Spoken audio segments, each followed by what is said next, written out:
જાણવાનું છે। તો આપણું કામ હોય તો આપણા ગામમાં પહેલા તો આપણે સફાઈ કામદાર હોવો જોઈએ। કોણ હોવું જોઈએ? હા, તો સફાઈ કામદાર શું કરે? તો સફાઈ કામદાર હોય ઈ કચરો વાળે। શું કરે? હા, ગંદકી હોય ત્યાં સાફ સફાઈ કરે ને? હા, એટલે ઈ આપણા ગામને સ્વચ્છ રાખે ને? પછી આપણે બીમાર પડી જાય। શું થાય? હા, તો આપણે બીમાર પડીએ તો આપણે કોની આગળ જઈએ? ડોક્ટર આગળ। કોની આગળ? હા, તો ડોક્ટર આપણને શું આપે? દવા આપે। શું આપે? અને આપણને સારા પાછા તંદુરસ્ત અને તાજા કરી દે ને? તો ડોક્ટર આપણને ઈ સેવા કરે। પછી તમારે કપડાં સીવડાવવા હોય તો તમારે કોની આગળ જવાનું? દરજી આગળ। કોની આગળ?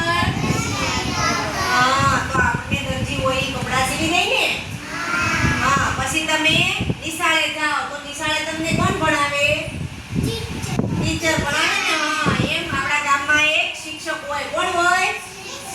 હા, તો શિક્ષક હોય બાળકોને સ્કૂલમાં ભણાવે ને? તમે બધા અહીંયા આંગણવાડીમાં આવો તો ટીચર તમને બાળગીત ગવડાવે? હા, તો ટીચર હોય ભણાવવાનું કામ કરે ને? હા, પછી મોચી હોય આપણે ચપ્પલ લેવા જવા હોય તો ઈ ચપ્પલ કોણ વેચે? મોચી વેચે। કોણ વેચે? હા, પછી આપણા એરિયામાં ટપાલી પણ હોય। આપણે એક ગામથી બીજા ગામ આપણે ટપાલ મોકલવી તો ટપાલી આપણા ઘરે દેવા ટપાલ આવે ને? હા, તો ટપાલી પણ આપણા સેવા કરે। કહેવાય ને સેવા કરે? હા, આમ બધાય જુદા જુદા આપણા સેવા કરવા વાળા કાર્યકરો હોય। બરાબર?